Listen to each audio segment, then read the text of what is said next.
Hi everyone, welcome to another episode that is continued from the last lesson, the regional and global development. That is a post-Second World War history of our world. The first part I tried to explore about the Cold War period from 1945, end of Second World War, up to 1990s. In this video, I will try to tell you some of the important points about the Indian independence movement, one of the regional development following the end of Second World War. India is one of the exemplary countries in Asia which kicked out colonialism from its homeland. As you learned from your grade 11, those grade 12 students, about the European empire in Asia from 16th century AD up to 18th centuries, from 16th up to 18th centuries. The European countries, particularly France and Britain, tried to scramble the subcontinent India, starting from 16th century AD. And around the end of the 18th century AD, Britain dominated the whole region of India. And India became the colony of Britain for almost 2 centuries. So during the time of the process of colonialism, Britain and France tried to create conflict among the people of India by dividing the Nawabs and Raja of India. And finally, the British viceroy in India, the first military leader, whose name is called Robert Clive. He removed the forces of Britain gradually, and after the Battle of Plassey in 1757, Britain dominated most part of India. And the British Indian Company was placed under the control of the British government in 1784. Since then, the Britain established its colonization in India up to 1947. እንግዲህ በዚህ ርዕሳችን የምንነጋገረው ህንድ ከ16ኛው መቶ ክፍለ ዘመን እስከ 18ኛው መቶ ክፍለ ዘመን ባለው ጊዜ ውስጥ በእንግሊዝና በፈረንሳይ አጣብቂኝ ውስጥ ስትገባ አይተናል። በ11ኛ ክፍል ትምህርታችሁ ላይ ምን በሚለው ርዕሳችን European Empire from 16 up to 18th centuries በሚለው ህንዳውያን በውስጥ በነበራቸው ችግር ምክንያት በአጭር ጊዜ ውስጥ በአውሮፓውያን ተጽዕኖ ሲወድቁ ታያላችሁ። እነዚህ ሁለት ችግሮች, the first one is the problem of conflict between among people of India, particularly religious conflicts, the Hinduists and that of the Muslims. ሁለቱ ጥላቻ ውስጥ ነበሩ፣ የሃይማኖት ግጭት ውስጥ ነበሩ። የአንድ ሀገር ህዝብ አንድ ካልሆነ በሌላ የውጭ ኃይል የመያዝ እድሉን እያሰፋ ነው ማለት ነው። ስለዚህ እንግሊዝና ፈረንሳይ ህንድን ለመያዝ ሲያሰፈስፉ ህንዳውያን አንድ አልነበሩ። ሁለቱን የለያዩ የእንግሊዝ መሳፍንትን አንዱን ከሌላው ጋር ጦርነት እንዲገጥም በማድረግ ለያይቷቸዋል፣ አዳክመዋቸዋል። አንደኛው ችግር የሃይማኖት ጦርነት በመኖሩ የተነሳ ነው፣ በሂንዱስቶችና በሂንዱዎችና በሙስሊሞች መካከል ማለት ነው። ሁለተኛው የተማከለ ጠንካራ አስተዳደር አልነበራትም ህንድ, because of the absence of strong central government. እንግዲህ አንድ ሀገር ከውጭ ወረራ ነፃ ተሆኑ ዘንድ ወይም የውጭ የተቃጣበትን ጥቃት ታሸንፍ ዘንድ ህዝቦቹ አንድ መሆን አለባቸው። ጠንካራ የተማከለ አስተዳደር መኖር አለበት። we can take best example of our country Ethiopia the battle of አድዋ ላይ እኮ ኢትዮጵያ ያሸነፈች አንደኛ በዳግማዊ ምኒልክ ጠንካራ የተማከለ አስተዳደር ስለተመሰረተና ኢትዮጵያውያን አንድ በመሆናቸው ነው። ህንዳውያን ያ ሳይሆን ሲቀር ለወረራ ምቹ ሆነው ተገኙ። ከ1784 ጀምሮ የብሪቲሽ ኢስት ኢንዲያን ካምፓኒ የሚባል በእንግሊዝ መንግስት ሙሉ በሙሉ በመቆጣጠር እንግሊዝ መንግስት ህንድን በቅኝ ግዛት መያዝ ጀመረ ማለት ነው። ስለዚህ ለ200 ዓመት ኦልሞስት ለ200 ዓመት ያክል በቅኝ ግዛት ስትማቀቅ የቆየች ሀገር ህንድ እንዴት ነፃ እንደወጣች ዛሬ እናያለን ማለት ነው።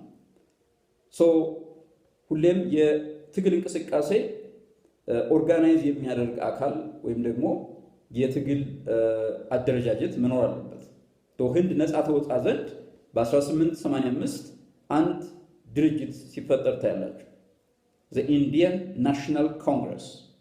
The Indian National Congress, it was founded in 1885 and India started its resistance against Britain during the interwar period. We can classify the resistance movement of those colonized countries against their masters or their colonizers into 3 phases. በሁለት ፌዝ መክፈል እንችላለን። የቅኝ ተገዢዎችን ከቅኝ ግዛት ነፃ ለመውጣት ያደረጉትን ትግል የመጀመሪያው ኢንተርወር ፔሪየድ እንለዋለን።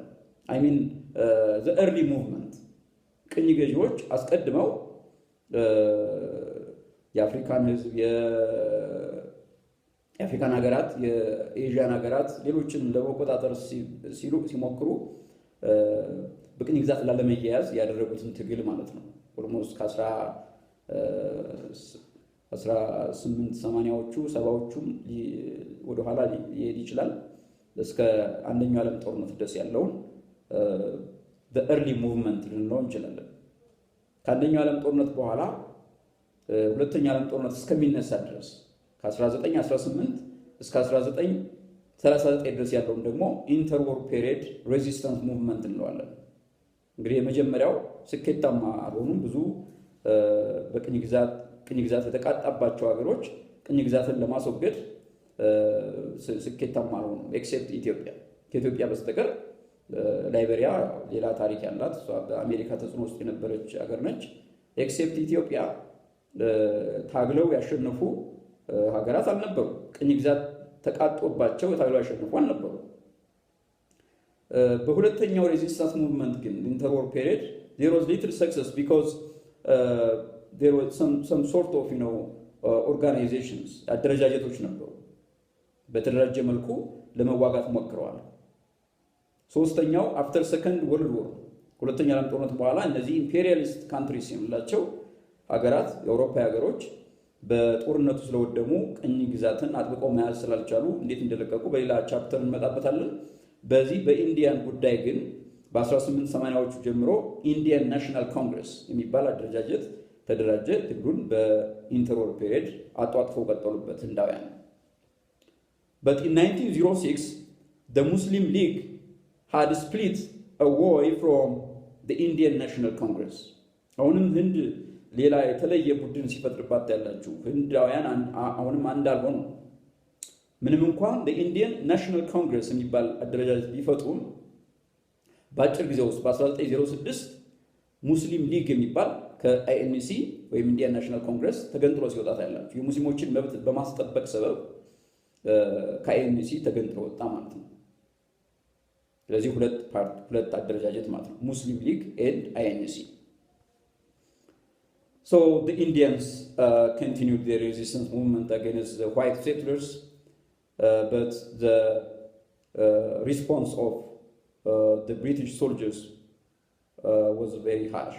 የወሰዱት እርምጃ ግን እንግሊዛውያን የከፋ ነበር። እሱም በ1919 the Amristar Massacre የሚባለውን በብዙ መቶ የሚቆጠሩ ህንዳውያንን የጨፈጨፉበት የገደሉበትን ታሪካዊ ክንውን ማስታወስ እንችላለን። In 1919 the Amristar Massacre, hundreds of more than 300 Indians were killed by the troops of Britain.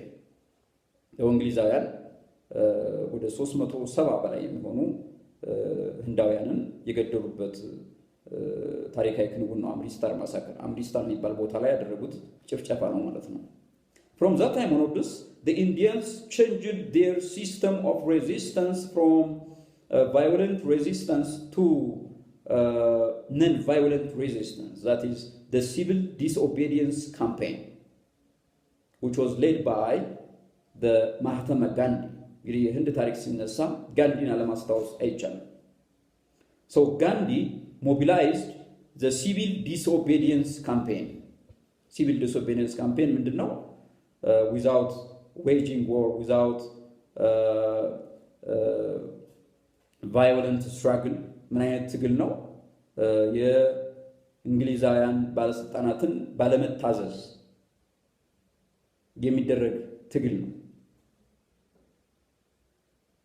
እንግዲህ disobedience campaign የሚለው ባለመታዘዝ ነው እንግዲህ ባለስልጣናት ሰው ህዝብ አልታዘዝም ካለ እምቢ ካለ ጠበንጃ ሳያነሳ እንዲሁ የእንግሊዝ መንግስት ለድርድር ወይም ደግሞ በሰላማዊ መንገድ ለመውጣት ምቹ ሁኔታ የፈጠረበት ነው ማለት ነው ሲቪል ዲስኦቢዲየንስ ካምፔን በማህተመ ጋንዲ አማካኝነት የተደረገ የትግል እንቅስቃሴ ነው ማለት ነው so from this time onwards እንግዲህ የጀመረው ሲቪል ዲስኦቢዲየንስ ካምፔን በ1930ዎቹ ነው ከዛ በ1945 እንግሊዛውያን በጊዜው የነበረ የእንግሊዙ ቫይስሮይ በህንድ ሀገር ውስጥ ገዢ አርጎ የተሾመው ሎርድ ዋቨል የሚባል ሰው የሚመራው የሲምላ ኮንፈረንስ ይደረግ ታያላችሁ What was the purpose of the Simla conference?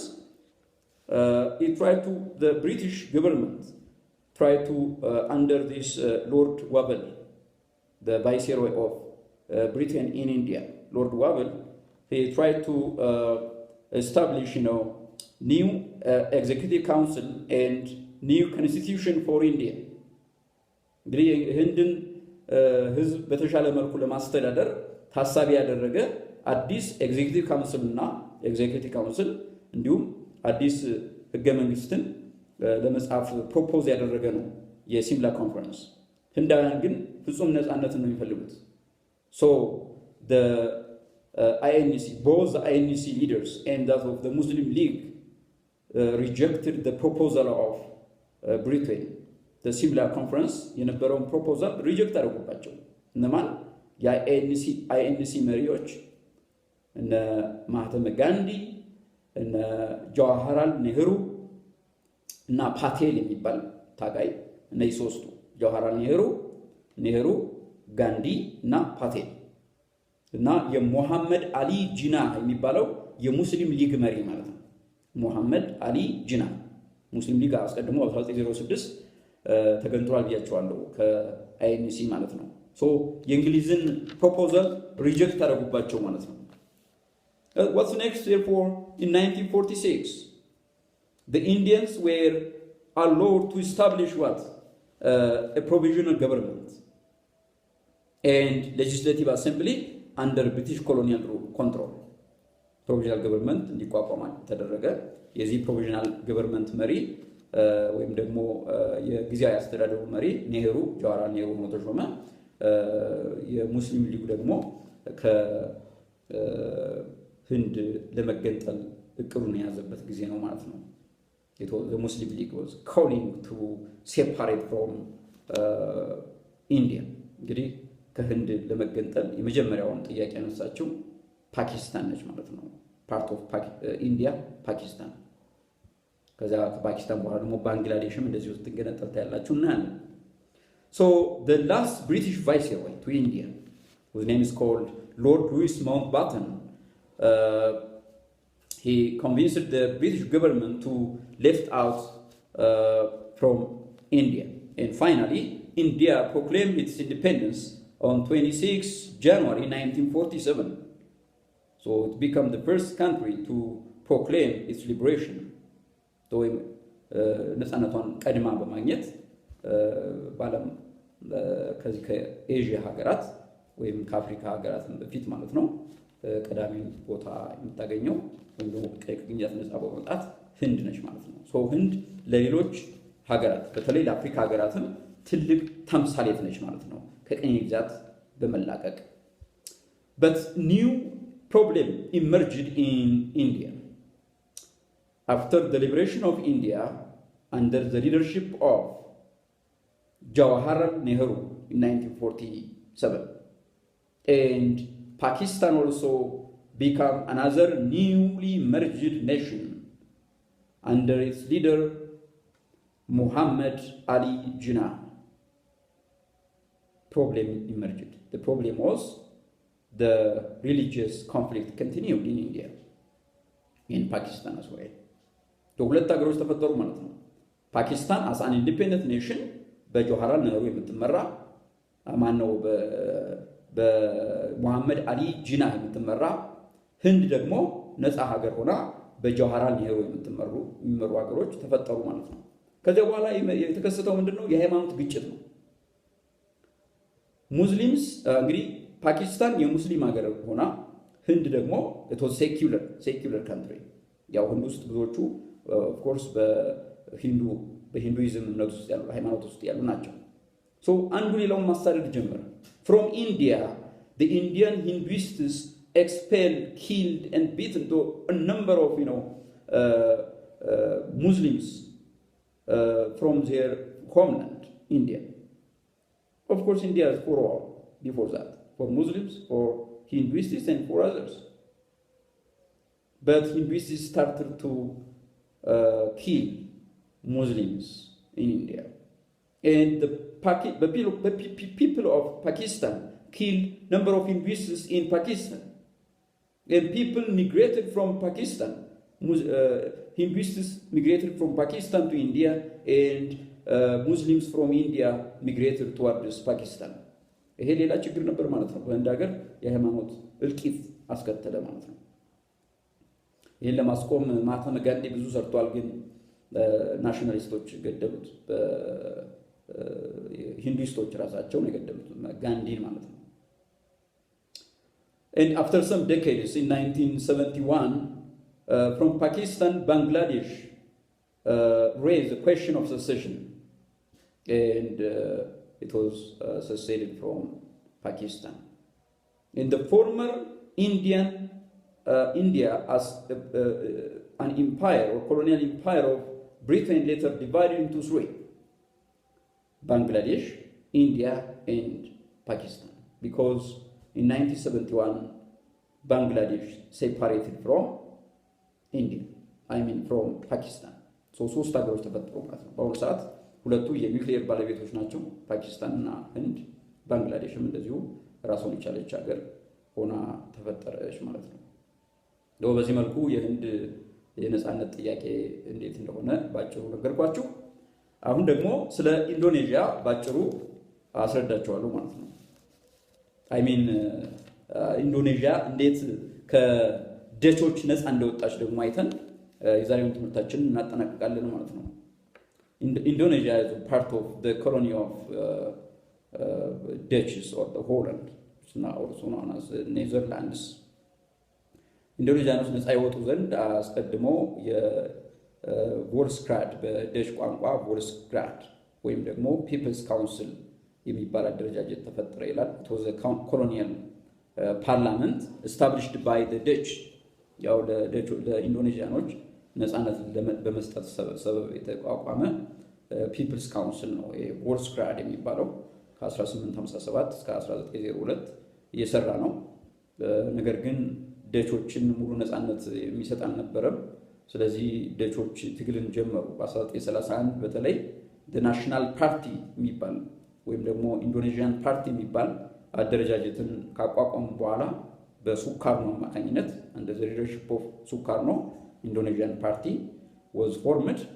And in 1930s, what happened in the global history, በሁለተኛው ዓለም ጦርነት ጋር በተያያዘ Japan provoked the world for moving, by aggressively toward this part of Asia that is in the southeast and eastern part of Asia Indochina መውረር ጀመረች ማለት ነው እንግዲህ ማንቹሪያን ኮረች በኋላ ወደ ቻይና ከዚያ ሌሎች የኤዥያ ሀገሮችን እንዳካለለች ሁለተኛው ዓለም ጦርነት ስንማር አይተናል ስለዚህ በዚህ ወቅት ኢንዶኔዥያም የጃፓን ሰለባ ሆነች ሶ ኢንዶኔዥያኖች አስቀድመው ትግል ያደረጉት ከጃፓን ጋር ነው ማለት ነው መጀመሪያ ከደሾች ጋር ከዚያ በሁለተኛው ዓለም ጦርነት ጊዜ ከጃፓን ጋር ትግል አደረጉ ማለት ነው so the Japanese occupation in Indonesia during the Second World War it was stopped the Indonesian struggle against the Dutch ወጡ እንደ ጃፓን ተተካች ማለት ነው ከዛ ጃፓን መዋጋት ጀመሩ ኢንዶኔዥያኖች ግን አልቻሉም በሁለተኛው ዓለም ጦርነት ሂደት ጃፓን በ1940ዎቹ መጨረሻ አካባቢ በ1940ዎቹ አጋማሽ 1945 አካባቢ ተሸነፈች ጃፓን ለቃ ስትወጣ ደቾች ደግሞ ተመልሰው ኢንዶኔዥያን ለመያዝ ሲጣደፉ ታያላችሁ ለሁለተኛ ጊዜ ኢንዶኔዥያኖች ደቾችን በቅኝ ግዛት በደጆች እጅ ላለመውደቅ ትግል አደረጉ ይላል anti colonial war continued after the end of Second World War so in 1950 military operations between the Dutch and Indonesians ended 1950 ላይ እንግዲህ ትግሉ